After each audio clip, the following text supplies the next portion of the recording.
کہتے ہیں کہ ایک بار ایک بزرگ درویش سفر کے ارادے سے بغداد روانہ ہوئے۔ اس درویش کے کچھ مرید بھی ساتھ تھے۔ درویش نے مریدوں سے پوچھا، تم لوگوں کو بہلول کا حال معلوم ہے؟ لوگوں نے کہا، حضرت وہ ایک دیوانہ ہے، آپ اس سے مل کر کیا کریں گے؟ درویش نے جواب دیا، ذرا بہلول کو تلاش کرو، مجھے اس سے کام ہے۔ مریدوں نے درویش کے حکم کو اپنے لیے سعادت سمجھی۔ مریدوں نے بہلول کو تلاش کرنا شروع کر دیا۔ کچھ وقت کے بعد انہوں نے بہلول کو ایک صحرا میں ڈھونڈ لیا اور درویش کو اپنے ساتھ لے کر وہاں پہنچے۔ درویش بہلول کے سامنے گئے تو دیکھا کہ بہلول سر کے نیچے ایک اینٹ رکھ کر آرام کر رہے ہیں۔ درویش نے سلام کیا تو بہلول نے جواب دے کر پوچھا کہ تم کون ہو؟ تو درویش نے فرمایا، میں فلاں بن فلاں ہوں۔ بہلول دانا رحمۃ اللہ علیہ نے کہا، اچھا تو تم ہی وہ درویش ہو جو لوگوں کو بزرگوں کی باتیں سکھاتے ہو؟ درویش نے کہا، جی ہاں، کوشش تو کرتا ہوں۔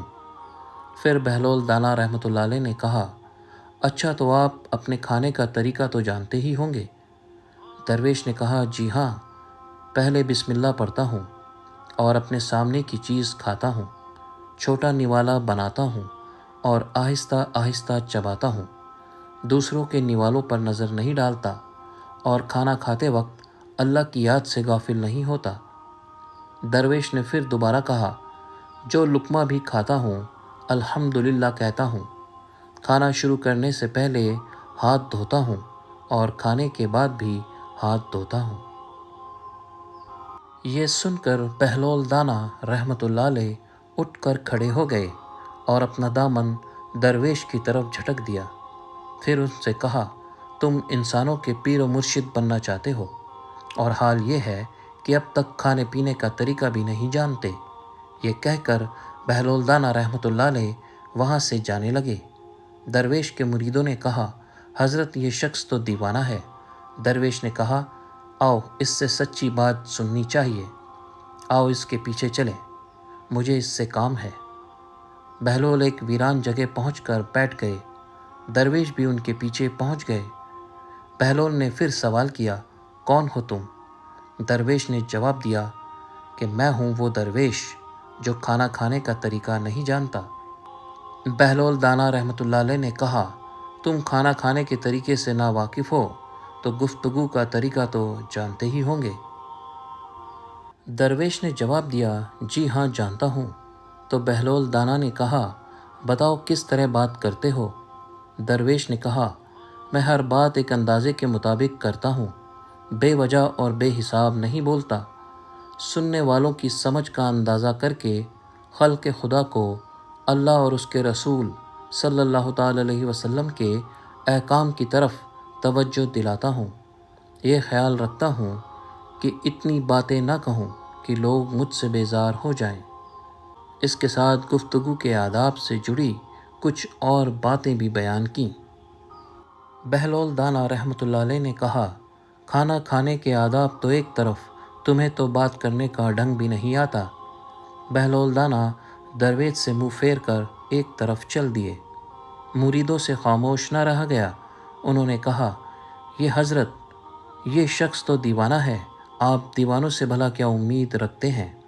درویش نے کہا، مجھے تو اس سے کام ہے، تم لوگ نہیں سمجھ سکتے۔ اس کے بعد درویش نے پھر بہلول کا پیچھا کیا۔ بہلول نے مڑ کر دیکھا اور کہا، تمہیں کھانا کھانے اور بات کرنے کے آداب نہیں معلوم، سونے کا طریقہ تو تمہیں معلوم ہی ہوگا۔ درویش نے کہا، جی ہاں معلوم ہے۔ بہلول دانا رحمۃ اللہ علیہ نے پوچھا، اچھا بتاؤ تم کس طرح سوتے ہو؟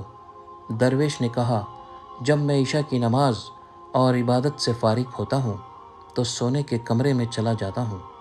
یہ کہہ کر درویش نے سونے کے وہ آداب بیان کیے جو انہیں دینی تعلیم سے حاصل ہوئے تھے۔ بہلول دانا نے کہا، معلوم ہوا کہ تم سونے کے آداب بھی نہیں جانتے۔ یہ کہہ کر بہلول نے جانا چاہا تو درویش نے ان کا دامن پکڑ لیا اور کہا، حضرت میں نہیں جانتا، اللہ کے واسطے آپ مجھے سکھا دیجیے۔ کچھ دیر بعد بہلول نے کہا کہ جو باتیں تم نے کہیں سب بات کی چیزیں ہیں، اصل بات مجھ سے سنو۔ کھانے کا اصل طریقہ یہ ہے کہ سب سے پہلے حلال کی روزی ہونی چاہیے۔ اگر کھانے میں حرام کی ملاوٹ ہو جائے تو جو آداب تم نے بیان کیے ان کے برتنے سے کوئی فائدہ نہیں ہوگا اور دل روشن ہونے کی بجائے سیاہ ہو جائے گا۔ درویش نے یہ سن کر کہا، اللہ آپ کا بھلا کرے۔ پھر بہلول نے بتایا، گفتگو کرتے وقت سب سے پہلے دل کا پاک اور نیت کا صاف ہونا ضروری ہے، اور اس کا بھی خیال رکھیں کہ جو بات کہی جائے اللہ کی رضامندی کے لیے ہو۔ اگر کوئی غرض یا دنیاوی مطلب کا لگاؤ یا بات فضول قسم کی ہوگی تو بات کتنی بھی اچھے الفاظ سے کہی جائے تمہارے لیے وبال بن جائے گی۔ اس لیے ایسے کام میں خاموشی بہتر ہے۔ پھر سونے کے مطابق بتایا کہ جو کچھ تم نے کہا وہ بھی اصل مقصود نہیں ہے۔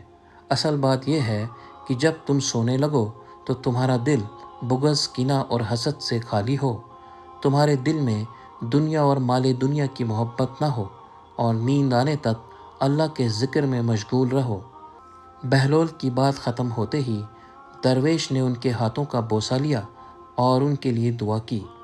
درویش کے مرید یہ منظر دیکھ کر حیران رہ گئے۔